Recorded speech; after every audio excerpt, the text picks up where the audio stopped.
Bismillahirrahmanirrahim. Assalamualaikum warahmatullahi wabarakatuh. Selamat malam saudaraku.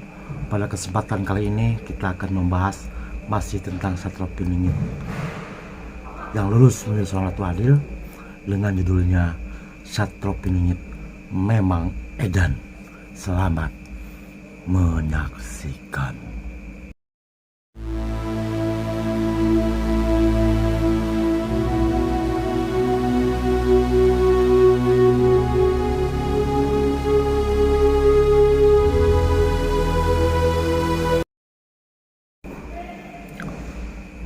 Bismillahirrahmanirrahim. Assalamualaikum warahmatullahi wabarakatuh. Pada YouTube sebelumnya kita sudah membahas tentang Satrio Piningit, mulai dari budak Angon, kemudian Satrio Piningit, kemudian Pandeto Ratu, kemudian naik lagi menjadi Batu Ratu, dan yang terakhir menjadi seorang ratu adil. Itulah tingkatan menjadi seorang ratu adil dari budak Angon. Pada kesempatan kali ini kita akan membahas seorang Satrio Piningit yang memang betul-betul edan, artinya bahwa dia memiliki sebuah gagasan, sebuah ide, sebuah teori yang menurut pendapat saya bahwa itu adalah sesuatu hal yang mustahil, akan tetapi dapat dilakukan oleh yang namanya seorang Satrio Piningit. Seorang Satrio Piningit itu tidak banyak berkutat di bidang hal gaib. Seorang Satrio Piningit itu tidak berkutat di bidang hayalan atau impian, akan tetapi akan dijadikan sebuah kenyataan. Artinya bahwa seorang Satrio Piningit itu edan itu adalah menciptakan sesuatu yang tidak mungkin menjadi mungkin. Sebagai contoh bahwa teori yang berkembang pada saat ini adalah teori lama seperti teori Pascal. Teori Pascal menyatakan bahwa air mengalir ke tempat yang lebih rendah dan ke segala arah. Itulah teori Pascal. Akan tetapi bagi seorang Satrio Piningit itu tidak mempercayai, karena dengan pembuktiannya bahwa air itu bisa di atas, bisa di buah kelapa, itu pun merupakan sebuah air. Dan menurut beliau bahwa air bisa mengalir ke bawah atau mengalir ke segala arah itu karena adanya gravitasi. Kalau tidak ada gravitasi, air itu akan naik, akan terbang. Sebagai contoh, kalau di nol gravitasi seperti di bulan, bahwa air itu tidak turun jatuh ke bawah, akan tetapi dia akan naik karena tidak terdapat sebuah gravitasi. Begitu pula di alam metafisika seperti di alam tin dan alam jin, alam tin dan alam jin itu nol gravitasi. Jadi ketika kita berkunjung ke alamnya din atau alamnya tin, itu akan mendapati hal-hal yang di luar nalar. Minum, airnya itu akan naik ke atas, makan pun sama akan naik ke atas. Semuanya itu kebanyakan itu akan terbang ketika tidak mempunyai medan magnet atau tidak mempunyai gravitasi. Di bumi memiliki sebuah gravitasi, sedangkan di bulan ada gravitasinya tapi tidak sehebat atau sebanyak yang ada di bumi. Itulah seorang Satrio Piningit itu memang betul-betul edan. Dia tidak pernah mempercayai sebuah teori ketika belum bisa membuktikan. Teori yang kedua yang menurut pendapat saya aneh adalah ketika seorang Satrio Piningit pada awalnya melihat teori-teori tentang keberadaan yang disebut dengan emas. Emas lah kalimatnya, bahwa di dalam teori asal muasal emas adalah berasal dari letusan gunung purba berjuta-juta tahun yang lalu. Tapi seorang Satrio Piningit itu tidak pernah percaya, karena Satrio Piningit adalah memang sangat edan, sangat cerdas dan luar biasa. Maka tidak heran ketika di tahun 2019 hampir bersamaan dengan dinobatkannya seorang Satrio Piningit menjadi seorang ratu adil, teori itu terpatahkan yang sudah berabad-abad lamanya dipercayai oleh seluruh umat manusia di muka bumi, meyakini bahwa emas itu berasal dari letusan gunung purba jutaan tahun yang lalu. Nah, ketika di tahun 2019 muncul sebuah teori baru dan diakui oleh seluruh dunia bahwa emas itu berasal dari tabrakan meteorit jutaan tahun yang lalu atau ribuan tahun yang lalu dari Universitas Bristol di Amerika Serikat, maka apa yang disampaikan oleh seorang Satrio Piningit pada saat itu adalah merupakan sebuah pembenaran. Artinya bahwa ketika emas itu berasal dari tabrakan meteorit, kemungkinan besar bahwa emas itu ada di permukaan, bukan berada di bawah bumi, akan tetapi di permukaan, di tanah yang paling atas. Itu adalah merupakan awalnya asal muasal emas. Teori yang lama itu terbantahkan dengan teori yang baru. Kalau saudaraku lihat, silakan lihat di Google atau langsung tanya ke LIPI bahwa teori keberadaan emas sekarang itu sudah berubah.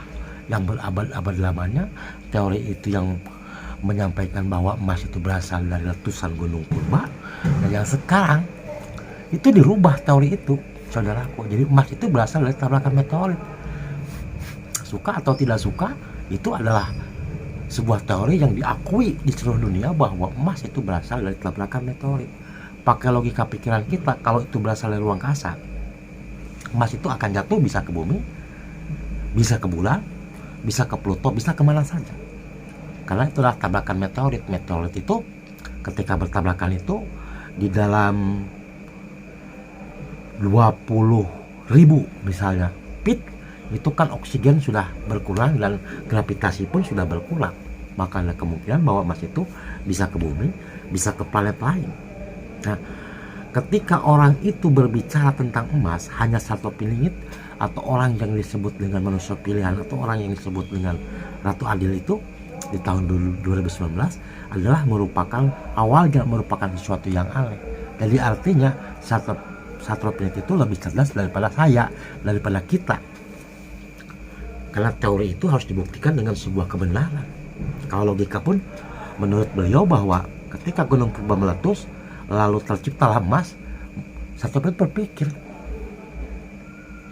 ada kemungkinan bahwa ketika tanah itu mengalami proses pembakaran di atas 1000 derajat Celcius, ada kemungkinan bahwa emas ataupun logam yang lainnya itu dari tanah.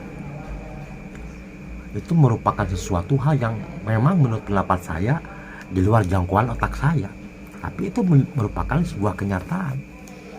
Teori-teori yang terakhir itu yang dari Universitas Bristol di Amerika itu menyampaikan seperti itu, dan itu diterima oleh seluruh dunia, oleh seluruh ahli. Lah kalau kita orang Indonesia, orang Sunda, apalagi berpikirannya tidak sehebat orang-orang Amerika yang menyatakan bahwa emas itu berasal dari meteorit, lah kita udah ketinggalan zaman, udah ketinggalan sekali. Jadi otak itu mesti seperti seorang Satwa Piningit, selalu berputar, selalu mencari sebuah kebenaran. Itulah seorang Satwa Piningit. Makanya sampaikan Satwa itu sangat edan, sangat luar biasa otaknya. Sebelum seseorang menyampaikan teori, dia udah tahu duluan.